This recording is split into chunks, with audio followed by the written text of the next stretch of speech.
और एक बार फिर रिपब्लिक मीडिया नेटवर्क के स्टूडियो से दर्शकों, ऐश्वर्या के एजेंडा पे आज बात उन सारे विपक्ष के राजनेताओं की, उस एक एक राजनेता की जिसने पिछले 11 सालों में 2014 से लेके 25 आ गया, 14 से लेके 25 तक हर एक दिन, हर एक घंटे और हर एक क्षण नरेंद्र मोदी को हराने के चक्कर में भारत का नुकसान किया। आज हर एक उस नेता की बात होगी जिसने हिंदू मुसलमान करके यह धारणा बनाने की पूरी कोशिश की, उसमें नाकाम रहे वो एक अलग बात है, लेकिन कोशिश पूरी की। एंड पूरी आई मीन लाइक हाउ, कि किसी तरह, भाई किसी तरह तो चाहे टोपी पहन के, चाहे अलग अलग चीजें करके, किसी तरह तो ये आपको समझाने में सफल हो जाए, किसी तरह by any means and how, कि इस देश में सिर्फ एक ही राजनीति हो रही है और वो है हिंदू मुसलमान। और इस देश में अगर आपका, यानी इस देश की जनता का, यानी भारत की जनता का फायदा हो सकता है, उत्थान हो सकता है, we can go back into the golden era, वो तब है जब आप इन सो कॉल्ड सेक्युलर लोगों को, सो कॉल्ड सेक्युलर इसलिए कह रहा हूं क्योंकि ये जितने भी नेता बिहार की उस रैली में थे, ये इंडिया अलायंस, ये बात सिर्फ लालू प्रसाद यादव की नहीं है, ये बात सिर्फ तेजस्वी यादव की नहीं है, ये बात सिर्फ असदुद्दीन ओवैसी की नहीं है, ये बात सिर्फ पप्पू यादव की भी नहीं है, ये बात हर एक उस नेता की है, हर एक उस पार्टी की है जिसकी कांग्रेस पार्टी आज भी नुमाइंदगी कर रही है। उनको यह लगता है, आपको नहीं लगता, क्योंकि अगर देश की जनता को यह लगता होता जो मैं कहने जा रहा हूं, तो अखिलेश यादव जी, लालू प्रसाद यादव जी, राहुल गांधी जी, जी हां, द थ्री जीज, बीजेपी और नरेंद्र मोदी तीसरी बार सत्ता पे काबिज नहीं हुआ होते। इनको लगता है सेकुलर का मतलब है, लोग बोलते हैं धर्म विशेष, मैं क्लियर बात करता हूं, मुसलमानों का अपीजमेंट कर दो, यह दिखाओ कि बीजेपी कितनी एंटी मुस्लिम है, यह दिखाओ कि नरेंद्र मोदी बोलते हैं कि सबका साथ सबका विकास, लेकिन उसमें मुसलमान सम्मिलित नहीं है क्योंकि कैबिनेट में कोई मुसलमान नहीं है। और यह कहां लिखा है, कौन सी किताब में लिखा है, कौन से पेज नंबर पे लिखा है, कौन से पैराग्राफ में लिखा है कि एक मुसलमान की नुमाइंदगी सिर्फ एक मुसलमान कर सकता है, एक हिंदू की नुमाइंदगी सिर्फ एक हिंदू कर सकता है, एक सिख की नुमाइंदगी सिर्फ एक सिख कर सकता है, एक पारसी की नुमाइंदगी सिर्फ एक पारसी कर सकता है, because that is what they try to do. आप मुझे बात बताइए,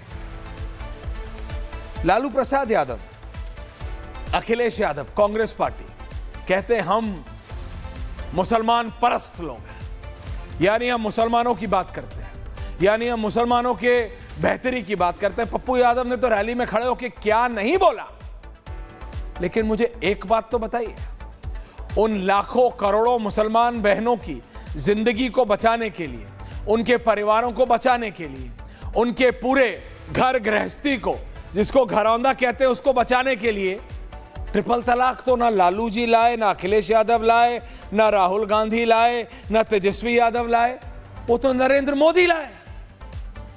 वो ट्रिपल तलाक कौन लाया? नरेंद्र मोदी और बीजेपी।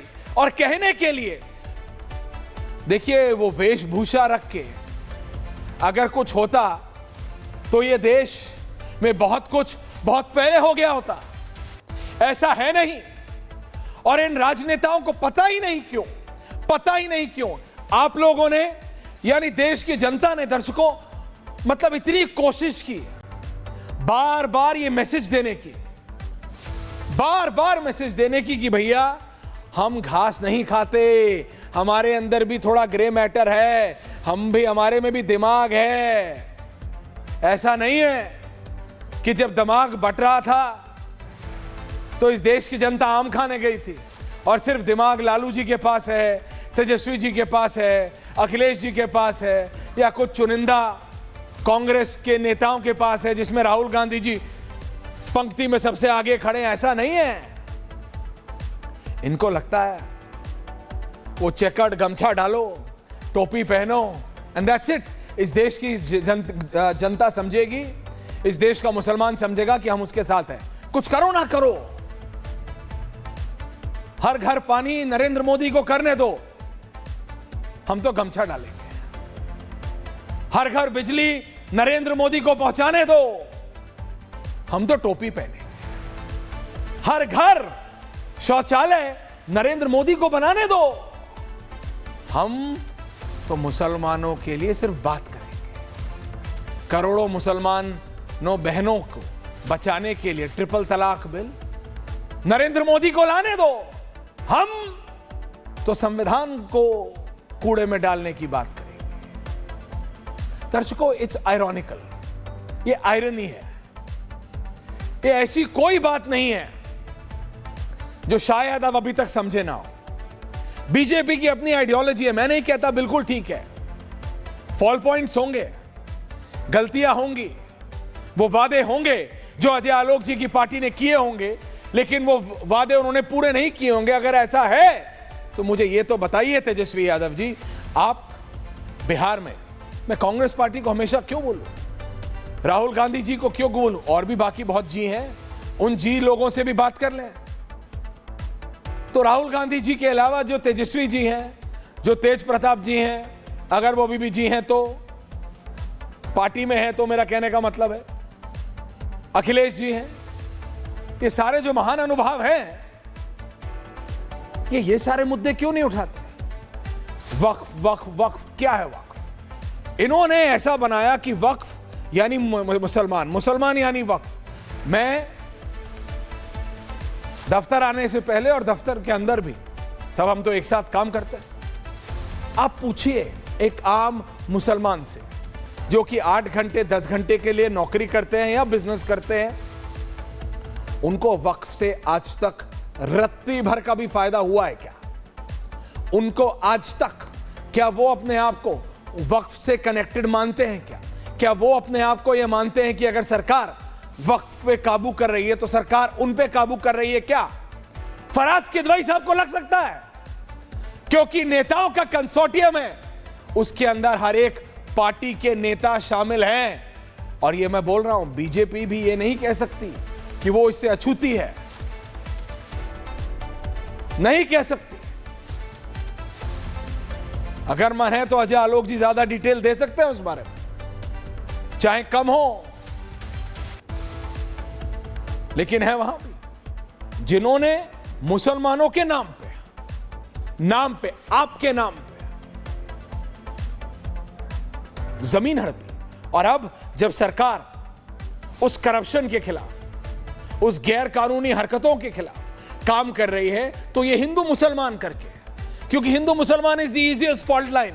वो एक ऐसी फॉल्ट लाइन है जिसको अंग्रेज इतना नासूर बना गए, कोशिश की कि ये लोग बस हल्का सा कुरेदते हैं, हल्का सा कुरेदते हैं तो क्या हो जाता है।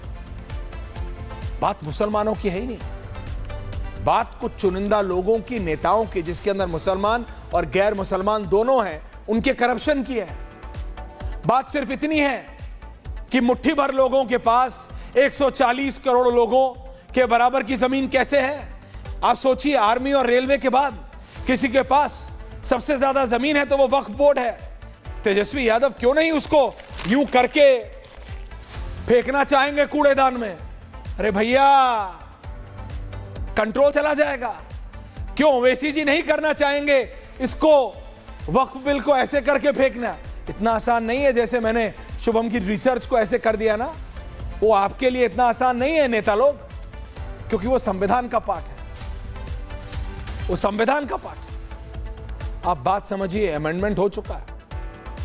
इनके होटल, इनकी मॉल, इनके कमरे, इनका क्या नहीं 5 सितारा सब क्या क्या आपके नाम पे, गरीब मुसलमानों के नाम पे लेके रखा है।